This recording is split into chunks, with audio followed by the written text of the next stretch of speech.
জাহান্নামীদেরকে জাহান্নামে নিক্ষেপ করার পর তারা আল্লাহর কাছে 3টি জিনিস চাইবে। 1 নাম্বার, জাহান্নামীরা বলবে, হে আল্লাহ, আমাকে এত কষ্ট না দিয়ে আমার মৃত্যু দিয়ে দাও।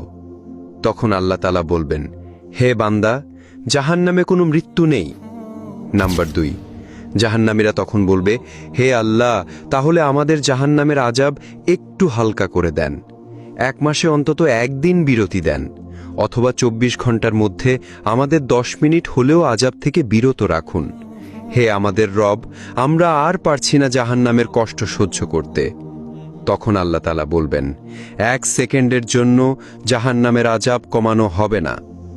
নাম্বার 3, জাহান্নামীরা বলবে, আল্লাহ, আমাকে দুনিয়ায় আরেকবার পাঠিয়ে দিন, আমি দুনিয়াতে গিয়ে শুধু আপনার ইবাদত করব। তখন আল্লাহ বলবেন, দুনিয়াতে আর ফেরত দেওয়া হবে না, আমি তোদের হায়াত দিয়েছিলাম কিন্তু তোরা আমল করিসনি, সুতরাং তোরা চিরকাল জাহান্নামে পড়ে থাক।